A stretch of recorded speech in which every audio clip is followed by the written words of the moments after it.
Halo semuanya. Ini kami dari kelompok 1 akan menjelaskan mengenai fenomena healing berdasarkan perspektif Jean Baudrillard. Selamat menonton. Di era digital seperti saat ini, istilah healing menjadi populer di kalangan masyarakat, terutama pada generasi muda. Healing tidak hanya dimaknai sebagai proses pemulihan diri secara emosional maupun mental, tetapi telah berkembang menjadi gaya hidup yang ditampilkan di media sosial melalui liburan, staycation, nongkrong di kafe estetik, hingga pembuatan konten perjalanan. Fenomena ini semakin dikenal karena media sosial seperti TikTok dan juga Instagram membuat aktivitas healing menjadi terlihat menarik, estetik, dan ideal.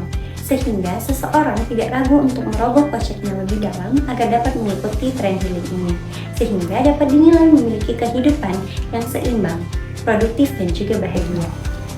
Namun, apakah saat ini healing benar-benar menjadi kebutuhan emosional atau justru telah berubah menjadi simulasi gaya hidup yang dibentuk media sosial? Melalui video kali ini kami akan menganalisis bagaimana fenomena budaya healing dalam perspektif pemikiran Jean Baudrillard, terutama mengenai masyarakat konsumeris, nilai tanda, simulakra, dan juga hyperreality. Jean Baudrillard merupakan seorang filsuf postmodern asal Prancis yang terkenal dengan pokok pemikirannya mengenai simulasi dan hyperreality. Ia melihat bahwa masyarakat modern tidak lagi hidup berdasarkan realitas yang nyata, melainkan hidup dalam dunia tanda, simbol, dan representasi yang dibentuk oleh media. Menurut Baudrillard, dalam masyarakat konsumsi modern, manusia tidak lagi membeli barang berdasarkan fungsi utamanya, melainkan berdasarkan makna dan simbol sosial yang melekat pada barang tersebut. Ia menyebut hal ini sebagai sign value atau nilai tanda. Baudrillard juga menjelaskan mengenai simulakra dan hyperreality, yakni kondisi ketika batas antara realitas dan representasi menjadi kabur, sehingga manusia lebih mempercayai realitas buatan media dibanding kenyataan sebenarnya. Fenomena healing saat ini berkembang sangat pesat di media sosial. Kata healing sering digunakan untuk menggambarkan berbagai aktivitas seperti liburan, nongkrong, staycation, wisata alam, hingga membeli makanan atau minuman yang disukai. Banyak konten yang ada di TikTok dan Instagram dengan narasi seperti healing tipis-tipis, self-reward, atau kabur dulu dari realita.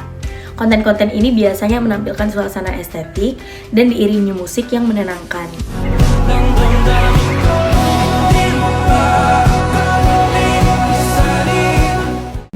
Nah, kombinasi inilah yang akhirnya membentuk sebuah gambaran di masyarakat bahwa healing itu harus identik dengan gaya hidup atau bentuk konsumsi tertentu. Akibatnya muncul sebuah standar baru.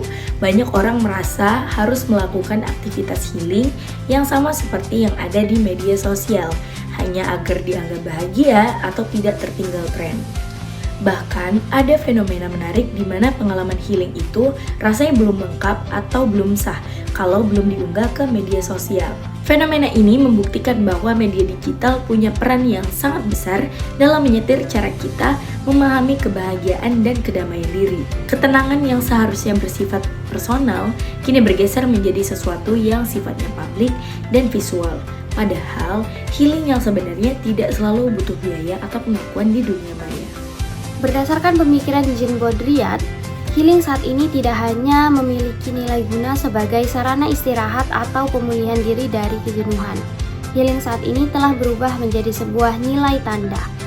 Banyak masyarakat yang berlibur ke villa, staycation di hotel, pergi ke tempat-tempat hidden gem, atau sekedar singgah ke kafe yang menarik menjadi sebuah tanda bahwa seseorang tersebut memiliki kehidupan yang tenang, bahagia, dan mapan secara sosial. Saat ini masyarakat tidak hanya mengonsumsi pengalaman healing, tetapi juga mengonsumsi citra dan pengakuan sosial yang melekat dalam aktivitas tersebut. Baudrillard juga menjelaskan bahwasanya masyarakat modern adalah masyarakat yang konsumeris. Hal ini juga terlihat dalam fenomena healing ini, di mana banyak masyarakat yang terdorong untuk terus membeli pengalaman, suasana, dan standar kebahagiaan. Banyak orang yang menghabiskan uang hanya untuk mencapai standar kebahagiaan di media sosial, seperti pergi berlibur ke hotel atau villa, dan juga membuat konten-konten perjalanan. Hal ini menunjukkan bahwasanya media digital mendorong masyarakat untuk menjadikan konsumsi sebagai identitas diri di masa ini. Fenomena healing ini juga menunjukkan adanya simulasi, yaitu di mana konten-konten healing di media sosial menampilkan kehidupan yang tenang, bahagia, dan juga sempurna. Padahal realitas sebetulnya belum tentu demikian. Banyak orang yang hanya menampilkan sisi terbaik kehidupannya di media sosial untuk mendapatkan pengakuan dari sesama pengguna media sosial. Namun hal ini akhirnya menimbulkan kesulitan di masyarakat. Masyarakat akhirnya sulit membedakan yang mana kebahagiaan yang benar-benar nyata dan mana kebahagiaan yang hanya dikonstruksi untuk konten digital. Kondisi ini disebut dengan hyperreality, yaitu fase di mana representasi media terasa lebih nyata dibandingkan dengan realitas yang sebenarnya. Dalam fenomena healing ini juga terlihat adanya hyperrealitas, yaitu banyak sekali orang-orang yang merasa bahwasannya healing itu akan lebih bermakna jika diunggah ke media sosial dan mendapatkan pengakuan sosial seperti views yang banyak, likes yang banyak, dan juga komentar yang banyak. Akhirnya orang-orang hanya fokus untuk membangun citra ataupun pengakuan di media sosial dibandingkan dengan menikmati proses healing atau proses istirahat dari kejenuhan ini sendiri. Melalui fenomena tersebut, konsep healing di media sosial dapat dianalisis menggunakan pemikiran Jean Baudrillard mengenai simulasi, simulakra, hiperrealitas, nilai tanda, dan konsumerisme. Dalam konsep simulasi, media sosial terus membentuk gambaran tertentu tentang healing melalui konten yang berulang, seperti liburan, staycation, cafe estetik, atau perjalanan ke tempat wisata.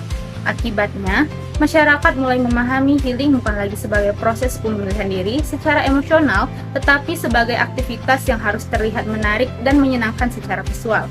Dari proses tersebut muncul simulakra, yaitu salinan realitas yang perlahan menggantikan makna aslinya. Banyak orang lebih mengenal healing dari apa yang ditampilkan di media sosial dibandingkan pengalaman nyata tentang ketenangan atau pemulihan diri itu sendiri. Kondisi ini menciptakan hiperrealitas ketika realitas semu di media sosial terasa lebih ideal daripada kenyataan sebenarnya. Akibatnya, individu merasa harus mengikuti standar healing tertentu agar dianggap bahagia, produktif, dan memiliki kehidupan yang ideal. Fenomena ini juga berkaitan dengan nilai tanda dan konsumerisme. Healing tidak lagi dinilai dari manfaat emosionalnya, tetapi dari simbol sosial yang ditampilkan. Pergi ke tempat estetik, menggugah foto liburan, atau mengikuti tren healing menjadi cara untuk memperoleh pengakuan sosial di ruang digital. Hal tersebut mendorong masyarakat untuk terus mengonsumsi pengalaman dan gaya hidup tertentu demi membangun citra diri di media sosial. Pada akhirnya, healing berubah menjadi bagian dari budaya konsumtif dan pencitraan dalam kehidupan digital modern. Melalui analisis dengan pemikiran Jean Baudrillard dalam fenomena healing ini terlihat bahwasannya media digital, khususnya media sosial, mampu menciptakan realitas baru mengenai kebahagiaan atau ketenangan hidup, bahkan sampai menciptakan standar kebahagiaan itu sendiri. Healing saat ini tidak hanya menjadi kebutuhan emosional tetapi berubah menjadi simbol sosial yang dikonsumsi dan dipertontonkan di media digital. Sebagai masyarakat yang hidup di era digital, kita harus mampu menjadi pribadi yang lebih kritis dalam menggunakan media sosial, agar tidak terjebak dalam hyperrealitas yang hanya mementingkan citra dibandingkan realitas yang sebenarnya. Healing yang sesungguhnya bukan tentang seberapa estetik yang ditunjukkan di media sosial, tetapi tentang bagaimana seseorang benar-benar menemukan ketenangan dalam proses healing itu sendiri. Sekian video dari kami, terima kasih sudah menonton. Semoga bermanfaat. Dadah!